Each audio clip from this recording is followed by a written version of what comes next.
안녕하세요, 문재훈입니다. 처음에 제가 이게 목차는 앞에 없어서 목차를 드렸는데요.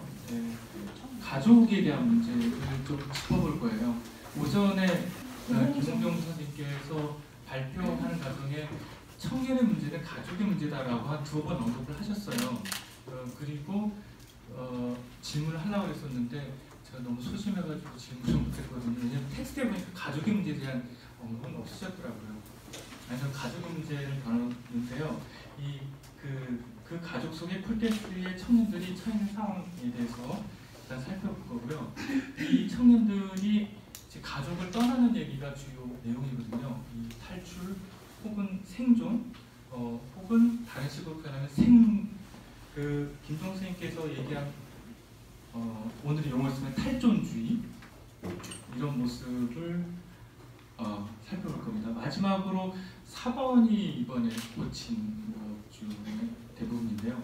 이 청년의 모습이 불문화, 더 구체적으로는 연극에서 어떻게 재현되는가. 사실 이게 우리가 콜텟의 청년을 바라보는 시선하고 연관이 되기 때문에 이 부분이 없다가 이제 발표문 완성할 때 집어넣은 부분입니다. 1989년 4월 15일 베르나르 마리 콜텟스는 41년하고 1개월인데요. 짧은 생을 마감합니다. 화장하고 싶다던 그의 소망과는 달리 그는 청춘을 보냈던 몽마르트르 묘지에 묻히게 됩니다. 장례식 말미에 그의 고등학교 문학 선생님이었던 장 멍브리노가 이 선생님은 늘 시인으로 모군들은 안 알려졌지만 영문학을 많이 하셨고요. 콜텟스의 1학년 고등학교로 따지면 이제 수공급, 성인, 때문이나 이렇게 영어와 영문학을 가르치셨던 선생님이에요. 다음과 같은 말로 콜텟스를 떠나보려고 합니다. 또 du prenne le chant de Angers de Portation Supernova.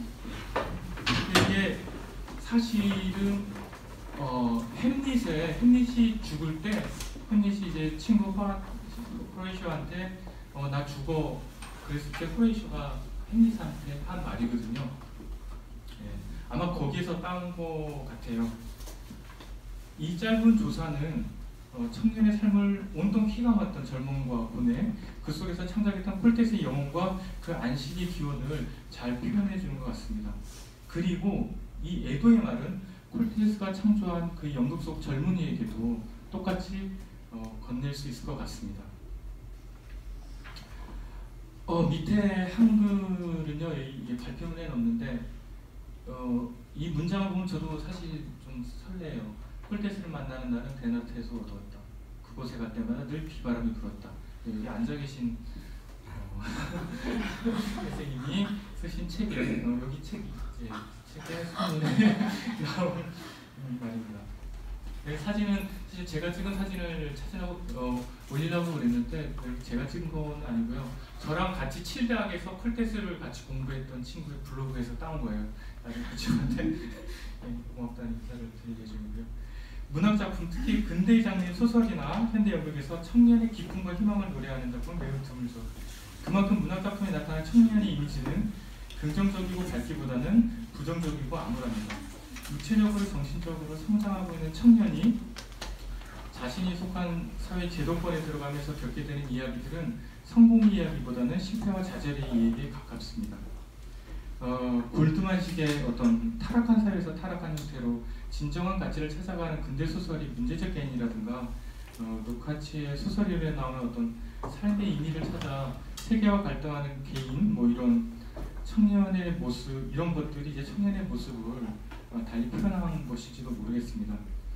그렇다면 영원한 청년으로 생을 마감한 콜텟의 작품에는 청년은 어떤 모습일까? 연극 기호학적으로도 유명하신 안 위베르스베트는 콜텟의 작품에 대해서 청년과 죽음, 그것이 모든 작품의 핵심 테마이다 라고 정의하였습니다. 이건 지나치게 단순화되고 어쩌면 환원적으로 보일 수도 있지만 역으로 의도적으로 대문자로 시작하는 청년과 죽음은 콜텟의 작품을 설명하는 키워딩을 보여주고 있습니다.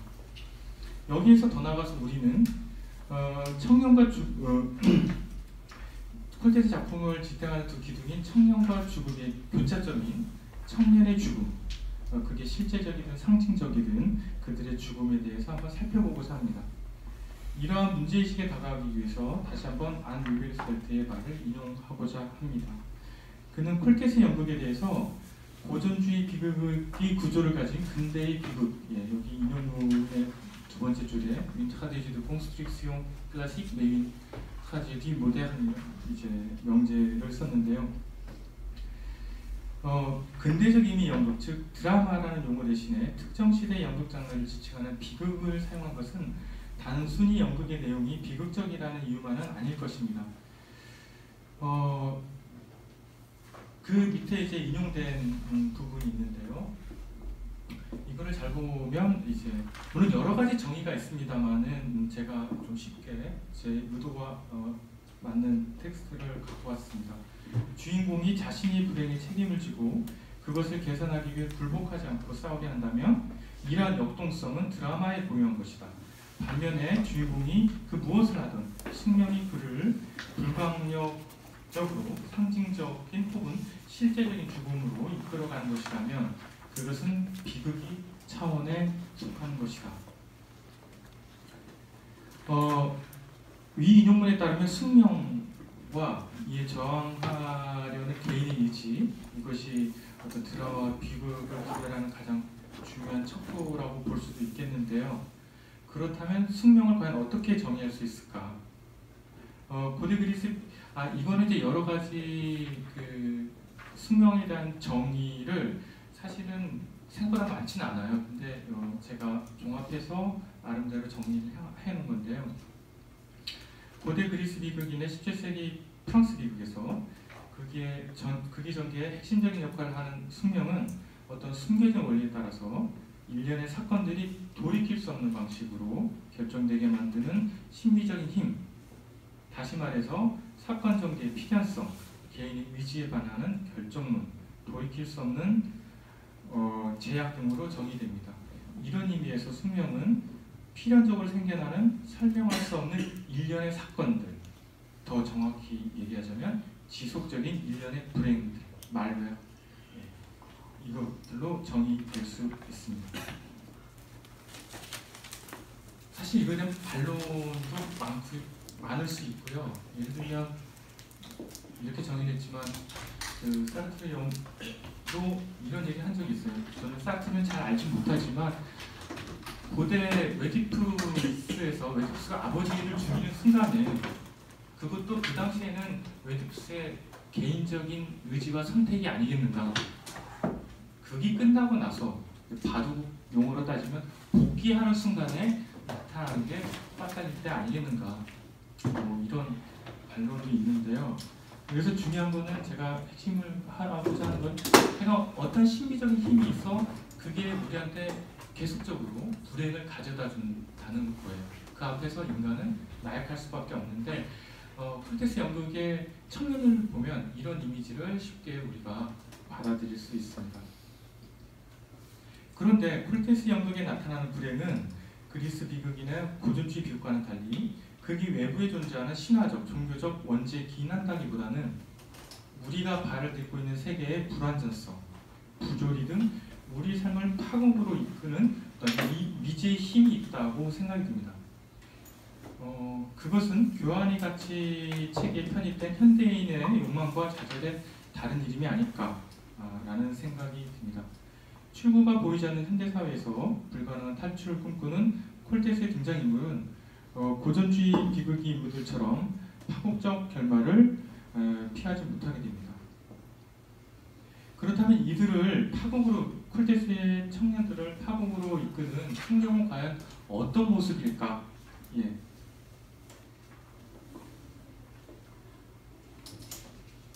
콜테스와 가까웠던 연출가 브리노 베그레는 콜테스의 작품에 나타난 가족의 중요성을 언급하고 있습니다. 한 지금 5작품 정도, 물론 하나를 더 추가할 수는 있긴 하지만 5작품 정도가 가족에 대한 얘기를 하고 있거나 가족을 배경으로 하고 있습니다. 그리스 비극으로 거슬러 올라가는 가족이 테마하는 비극성을 잘 드러낼 수 있는 대표적인 연극 조건입니다. 사회를 구성하는 최소 단위로서의 가족은 인류의 모든 갈등이 시작되는 출발점이기도 하고, 가족은 아버지와 어머니로 대표되는 기성세대와 그들의 자식들인 청년세대 사이 갈등과 화해가 교차하는 공간이자 사회적, 정치적, 문화적 이데올로기가 반영되고 수렴되는 공간이기도 합니다. 따라서 사회 축소판인 가족의 관점에서 청년의 문제를 살펴보는 것은 콜테스 연극을 이해하는 또 다른 하나의 시각이 되지 않을까라는 생각이 듭니다. 그 다음에 제 발표는 약간 중간에 그건 빼고요. 중간은 아니고요. 콜테스의 작품에 나타난, 그래서 좀 읽을게요. 콜테스의 작품에 나타난 아버지는 나약한 퇴학군이거나 이제 호돌쿠가 있고요.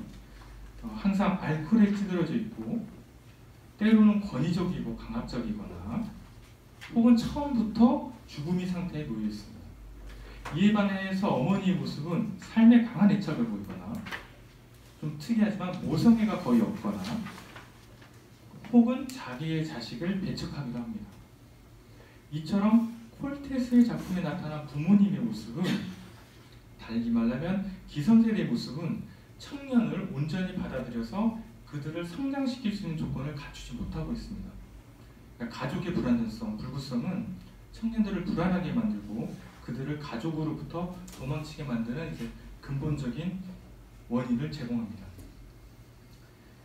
특히 서쪽 부대에서 어머니는 아들인 샤를과 가족을 위해서 하는 일이 없다고 자신의 말을 안 듣는다고 막 저주를 퍼붓기도 하고요.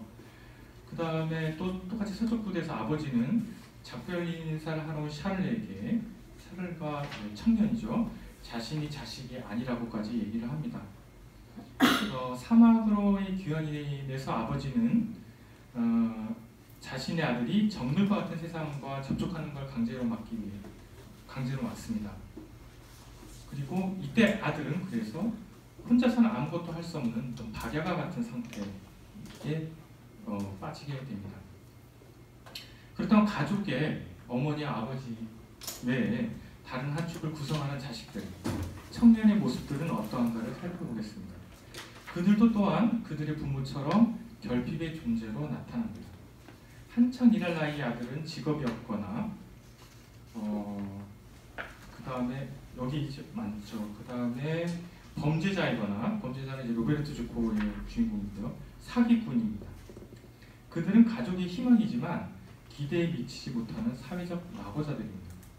서쪽 부대의 샤를와 로베르토 주코의 오빠는 자신이 살기 위해 가족이 불행으로부터 벗어나기 위해 여동생을 친구에게 넘기거나 여동생을 사창가에 팔기도 합니다. 사실 아시는 분은 아시겠지만 이거 텍스트하고 그림은 좀 달라요. 그러니까 텍스트는 서쪽 부두에 이쪽에가 샤를로 주인공이고 여기 여동생이 있고 여동생을 두고 거래하는 장면입니다. 그다음 밑에 있는 거는 로베르토 주코의 그 오빠가 여동생을 사창가에 파는 그 대사예요. 사실 이걸 제가 불어로 다 불을 하시니까 읽어야 될 것 같은데 한글로 읽겠습니다. 다들 한글로 읽으시는 것 같아서요. 근데 이게 콜테스 텍스트는 원어로 읽어야 하거든요. 원어로 읽어주세요. 네, 알겠습니다. 돋보기를 써야 되는데. Ce n'est pas moi qui l'ai voulu. Pardon, je vous le jure, c'est elle qui a insisté. C'est elle qui a voulu venir dans ce quartier et faire le travail. Elle est à la recherche de je ne sais qui. Et elle veut le retrouver. Elle est sûre de le retrouver ici. Moi, je ne voulais pas.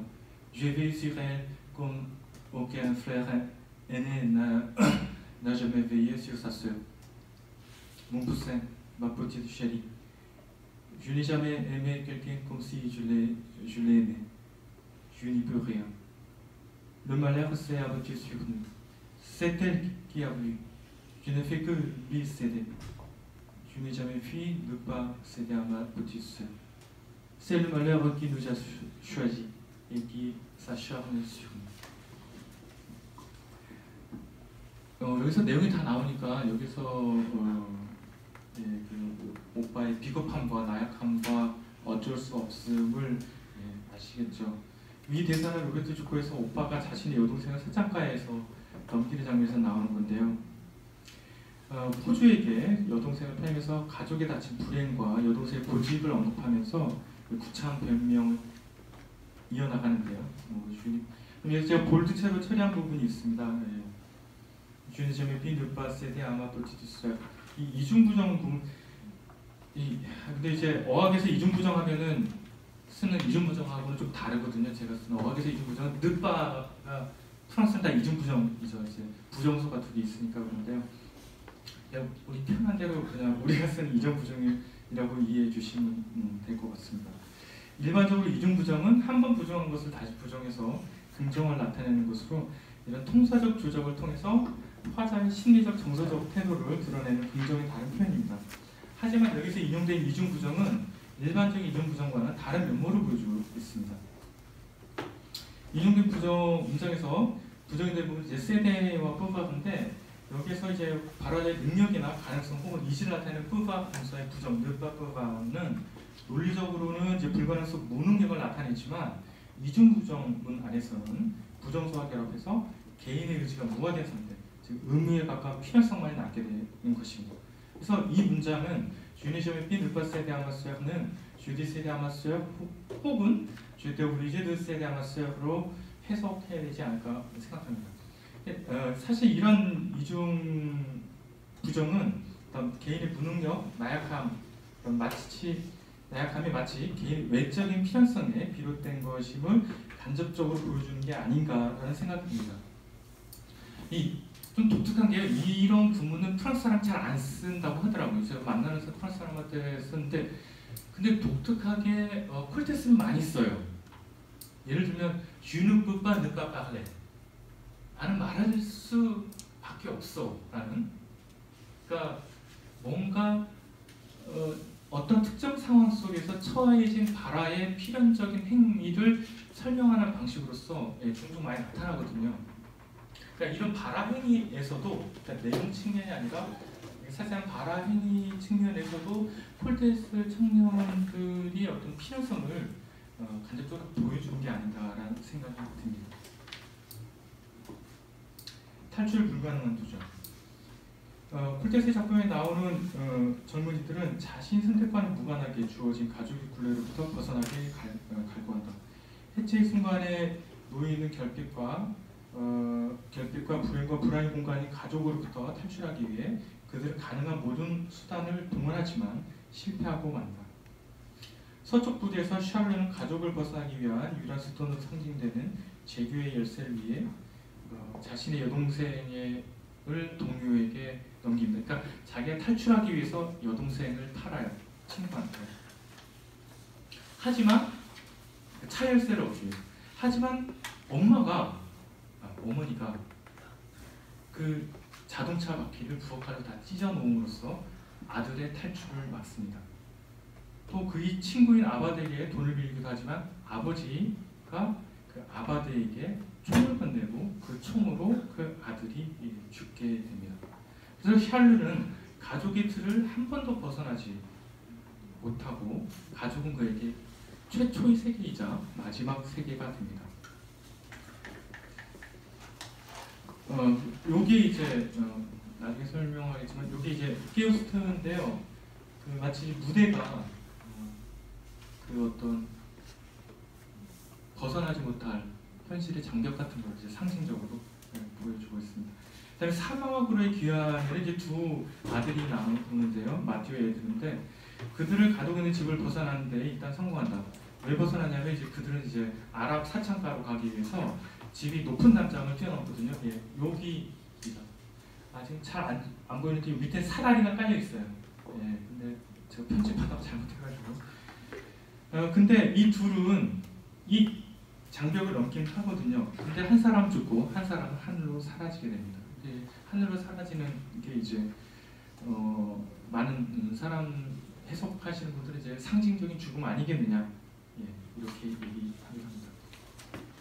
특이하게도 가족으로부터 벗어나고자 하는 아들과는 달리 딸 혹은 여동생으로 등장하는 인물들은 가족을 지키기 위해 자신을 희생하는 모습으로 등장합니다. 서쪽 부디 클레어는 오빠인 샤를과 가족을 떠나는 것을 막기 위해 자신의 몸을 파괴하게 맡긴다. 이 그 장면입니다. 여기 파기고요. 여동생인데 사실 이 장면은 좀 문제적인 장면이긴 해요. 그러니까 여동생이 극에서 한 14살로 나오는데요. 포즈를 보시면 아시겠지만 약간 다리를 벌리고 있죠. 근데 이걸 하기 싫은 장면. 여기 보면 맨 밑에 주시 타임 알레고스라고 나오는데요. 오빠를 잡기 위해서 자기 몸을 먼저 이제 자기 몸을 스스로 이렇게 맡기게 되는. 예. 그리고 이제 사마계로의 귀환이라는 작품에서 이제 파티마가 나오는데, 파티마는 하늘에서 내려온 공수부대원과 이제 신비적인 만남을 하고 쌍둥이를 출산합니다. 쌍둥이가 다 흑인이었었는데요. 이에 놀라서 모든 사람이 집을 떠나지만 파티마 혼자 집에 남게 됩니다. 가족의 아들들이 가족을 떠나기 위해서 몸부림치는 것과는 달리 딸들은 사회적 재생산의 공간인 가족 속에서 그 갇힌 세계에 머무르려는 수동성을 강하게 보입니다. 이러한 수동성도 또한 숙명에 갇힌 청년의 다른 모습이 아닐까라는 생각이 듭니다. 이렇게 자신의 가족은 현실을 벗어나고자 하는 그러나 완강한 현실의 벽, 기존 질서의 벽 앞에 무너진 청년들은 존재의 의미를 상실하고 자신을 부정하게 됩니다. 그 다음에 인용문에 뭐 이렇게 몇 가지 이제 남자 쉐를 아지즈 주고 이렇게 나오는데요. 이거는 이제 김홍중 아침에 했던 선생님의 용어로 얘기하자면 탈존주의, 어떤 자신의 존재를 없애고 무화시키는, 그래서 타인의 시선으로부터 벗어나는 그런 좌절의 모습. 하나 이게 그들에게 남은 유일한 생존 방식, 그런 탈존이라고 뭐 이렇게 용어를 생각한 건 아닌데 아침에 발표를 들으니까 유사하지 않나 그런 생각이 듭니다. 그 다음에 이제 북백과 호출 이쪽 중간부터 읽겠습니다. 사실 약간 설명에 이제 콜테스는 우리나라 따지면 중학교, 고등학교 6년을 장세니스트 수도원 학교에서 다녔어요. 그래서 연구자들에 따르면 거기에서 장세니즘 철학을 많이 배웠을 것이다. 그래서 숙명, 원죄, 불행 이런 것들이 나타났을 것이다 라고 얘기를 많이 합니다. 하지만 그러나 이러한 설명으로는 콜테스의 작품을 제대로 설명하기에 좀 부족함이 있지 않나라고 저는 생각을 하는데요. 그러니까 고대 그리스 신화나 비극, 그리고 프랑스 고전주의 비극에서 발견할 수 있는 어떤 모든 파국의 원인이자 비극의 시발점인 어떤 근원적인 죄를 콜테스 연극에서는 찾아볼 수 없기 때문입니다. 콜테스 인물들은 주어진 상황에, 즉 현대사회에 버려진 어떤 곳에 아무런 이유 없이 던져진 존재로 묘사됩니다. 또 이제 죄에 대한 개념도 사실 우리가 봐야 되는데요. 왜냐하면 죄가 발생하기 위해서는 어떤 규정 혹은 법이 존재하고 그 규정을 위반하는 금지 상황에 대한 명시가 필요합니다. 다시 말해서 선과 악에 대한 개념과 그 규정이 미리 정해져 있어야 되는데, 근데 콜테스 작품에 나타난 청리와의 어떤 위반에 의해서 우리는 그들이 정신세계를 지배하는 선과 악에 대한 규정을 찾아볼 수가 없습니다. 단지 그들에게 중요한 것은 그들을 올가매는 현재의 삶, 다시 말해서 가정으로 상징되는 현실로부터의 어떤 벗어나기였습니다. 그러나 문제는 죽음이라는 방법 외에는 달리 그들에게 출구가 보이지 않는다는 것입니다. 그것이 그들에게 처해진 가혹한 운명입니다. 일반적으로 얘기해서 비극이 인권과 운명과의 불공정한 싸움이라고 이제 정의를 한다면, 콜테스의 비극은 청년과 세계의 불공정한 싸움이라고 간단하게 정리할 수 있지 않을까 생각이 듭니다. 이런 콜테스 작품을 저는 어떻게 바라보고 여러분 혹은 관객들은 어떻게 바라봐야 될까에 대해서 좀 생각을 해봤습니다. 우선 이제 힙업, 저 아까 요 텍스트에서도 볼 수 있는데 우리가 힙업 텍스트에서는 사실 잘 안 보이거든요. 무대를 이제 지시문에서 디다스카리에서는 설명을 하지만 텍스트에서 안 보이는데 연극 도중에는 잘 보시면 알겠지만 이제 콩버전 네거네 시황에는 엄청난 콘크리트로 된 다리가 머리 위에 있고요. 예, 여기 엄청난 벽이 있고 그 다음에 여기도 이제 큰 벽이 있는데요. 예, 이런 것도 무대 장치를 통해서 콜테스의 주인공들이 처해 있는 그런 상황을 이렇게 알 수가 있죠. 그런데 또 다른 연극적 재현의 차원에서 제가 살펴보자고 하는 것은 콜테스 연극에 매우 빈번히 등장하는 독백입니다. 연극 텍스트는 크게 이제 지문하고 이제 연극 담화로 나뉘고요. 이 연극 담화는 또다시 이제 대화와 독백으로 나뉘죠. 근데 대화는 특성 비율이 명확한데 반해서 물론 이에 대한 변론도 있지만 독백은 단순히 혼자말로 규정할 수는 없는 특별한 특수성이 있습니다. 이 콜테스 연극에 나타나는 독백은 또 다른 연극의 독백과는 좀 더 다른 연극적 기능을 수행하고 있습니다. 이거는 선생님이 우리나라에서 공연됐죠? 네. 저는 이제 한국을 떠난 지 한 10년 돼가지고 그 사이에 이제 콜테스 공연된 거를 다는 못 봤어요. 근데 요거는 이제 나니주스 아바네 포레라는 작품인데요. 1인극입니다. 그리고 텍스트가 저렇게 시작해서 말주임표하고 이게 끝나요.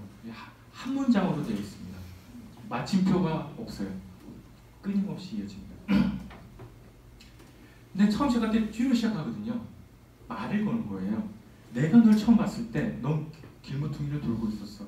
비가 와서 머리와 옷에 홀딱 비를 맞아서 보기 좋은 모습은 아니었지만 그 다음에 이게 마지막 결말이거든요.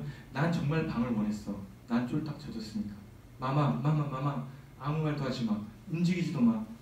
난 널 바라볼래. 널 사랑해. 친구야. 난 이 빌어먹을 곳에서 천사 같은 누군가를 찾고 있었어. 그런데 내가 여기 있는 거야. 널 사랑해. 그리고 남은 것은 맥주. 그것을 어떻게 얘기할지 언제나 모르겠어. 이런 난장판 쓰레기 같은 세상. 친구야. 그리고 언제나 비. 사실 불어도 복잡하죠. 이 단 하나의 문장으로 된 이 연극 텍스트는 에서 대화는 존재하지 않습니다. 그러니까 이런 의미에서 이 작품은 순전히 독백으로만 이루어진 작품을 볼 수 있지만 이 작품의 독백은 우리가 흔히 생각하는 관객이 알기 힘든 화자의 내면 풍경을 관객에게 알려주는 어떤 전통적인 의미의 독백과는 거리가 멉니다. 우리가 여기서 볼 수 있었던 것처럼 연극의 주인공인 화자 유는 무대 위에서는 보이지 않는 그의 앞을 지나쳐 갔던 너, 그리고 친구, 그리고 마마에게 끊임없이 말을 걸고 있습니다. 무대 위에서 혼자 말하고 있지만 그것은 상대방과의 대화의 한 부분이기에 전통적 이런 거에 대해서 안 위베르스벨트는 좀 독특한 표현을 써요. 솔리로크라는 표현도 쓰고요. 그 다음에 제 전 지도교수였던 이제 크리스토 부담은 이제 까시 모노로그라고 쓰는데 간단히 설명을 하겠습니다. 이거는 독백인데 상대방이 있어요. 상대방이 있으면 두 사람이잖아요. 그럴 땐 독백이라는 표현을 안 쓰거든요. 근데 상대방이 있는데 그 사람이 대답을 안 해요. 내 말에 대답을 안 해요. 둘이 있을 때 혼자만 끊임없이 말 거는 독특한 콜테스의 독백을 그냥 까지 모노로그 혹은 솔리로그 이렇게 표현을 합니다. 즉 대답 없는 너를 위해서 끊임없이 말을 거는 행위. 이게 콜테스의 독백이죠. 유사 독백 중에 아주 유명한, 이거는 연극하시는 분들 다 아는 건데요. 이건 로베르토 주포의 전화부스 장면입니다. 로베르토 주포가 싸워가지고 이제 만나는 건데요. 여기서 공중전화에 대고 다이얼을 누른 다음에 얘기를 합니다. 떠나고 싶어. 바로 떠나야 돼. 이 불 보면은 너무 더워. 아프리카로 가고 싶어. 하얗게 눈이 덮인 난 곧 죽겠지. 그러나 떠나야. 아무튼 이렇게 해서 쭉쭉 얘기를 하는데요. 여기서는 막 짜리긴 했네요. 여기서는 안에 안 보이는데 이제 발표문 밑에 보면 이런 게 나오죠. 이제 거기에 거리는 창녀가 이런 말이에요. 내가 말했잖아, 저 미친 사람이라고. 고장난 전화기 얘기하고 있어. 네. 이게 바로 유사독백이에요. 처음 이거를 파악하지 못하면 누군가 전화기를 통해서 다른 사람에게 말을 거는 것 같지만 실제로는 혼자 관객한테 직접 말을 거는 거죠. 여기 눈빛을 보시면요, 관객을 보고 있어요. 네. 그러니까 낯선 모르는 이에게 전화를 거는 장면에서 배우는 관객을 관객을 호출하고 있습니다. 여기 나오는 유사독백은 사실 얘기하자면 연극의 무대를 건너서 관객에게 직접 소통하는 방식 중에 하나라고 생각이 들어요. 그러면서 관객한테 뭘 유도하냐면 꽁파스용을 유도하는 것 같아요. 꽁파스용의 번역은 연민이라고 번역은 되지만 원문은 상대방의 말을 하거나 상대방의 이런 것들을 느끼는 행위를 꽁파스용이라고 그러잖아요. 그런 것들을 느끼게 하는 연극 잔치라고 생각이 됩니다. 그리고 하나는 제가 아포스트로프 도노법에 대해서 이렇게 설명했는데요. 우리 흔히 하는 아포스트로프는 누군가를 부르는 행위인데 실제로 아포스트로프는 어떤 사람을 부르는 게 아니라 연설하는 도중에 방향을 틀어서 다른 사람한테 얘기를 하는 겁니다. 여기 인용문이 나오는데요. 이게 앙리 모리에라고 아마 모든 불문과 사무실에 있는 딕셔네어 데 라 포에티케의 해투릭의 두꺼운 책의 저자인데요. 거기가 아니라 요거는 다른 이제 올리비에 후르이라는 수사학 개론을 쓰신 분인데요. 도노법은 실제 관객이 아닌 다른 사람에게 말을 거는 척하면서 이루어진다. 퀸틸리아누스가 말한 것처럼 기술적인 측면에서 도노법은 재판이 담론에 속하는 문체로 재판관에게 더 강한 인상을 주기 위해서 재판관 이의 존재를 향해, 그러니까 아포스트로프가 스 데투흐네라는 뜻이거든요. 피고인이나 부재자 혹은 조상들에게 말을 하는 것이다. 간단히 말하자면 도노법은 실제 관객을 더 잘 설득하기 위해서 가상의 관객, 눈에 보이지 않는 관객, 즉 유사독백의 상대방을 만드는 것이다. 아이디어처럼 그러나 다른 방식으로 이러한 이제 아포스트로프는 연설자와 그의 관객 사이의 유대, 솔리다리테 혹은 꼬미니움을 형성하는 장치라고 생각합니다. 일종의 이제 교감의 문체라고 볼 수 있습니다. 나가면서 정리를 하겠습니다. 앞에 살펴본 것처럼 콜테스 작품에 난 청년의 모습은 우리 현대사회에서 낙오된 중심부에서 멀어진 죄송합니다. 밀려난, 그럼에도 불구하고 자신의 삶을 지속적으로 버텨보려고 안간힘을 쓰는 인물들입니다. 자신을 에워싸고 있는 부조리한 사회현실과 숙명처럼 그들에게 지워진 가족이라는 굴레, 콜테스의 청년들에게 남은 것은 처절한 싸움의 실패일 뿐입니다. 콜테스는 무대 밖의 관객에게, 독자에게 부조리한 현실에 저항하라고 외치지 않습니다. 그는 영덕의 특별한 재현 방식, 여기에서는 이제 유사독백과 도노법을 통해서 우리에게 그들의 아픔에 공감하고 그들의 호출에 공명해 주길 바라고 있는 듯 싶습니다. 특히 연극이라는 장르적 특성상 무대 위의 인물들에 대한 연민은 그러니까 그 무대를 같이 한 다수의 관객과 같이 공유하게 됩니다. 이러한 공통체적인 공감 혹은 공명은 그 기준은 미학적 감동과 함께 무대 위의 청년들과 객석에 앉아있는 그들 혹은 우리들과 혹은 우리나라의 청년들과 그들과 연대의식을 느끼게 해주는 것 같습니다.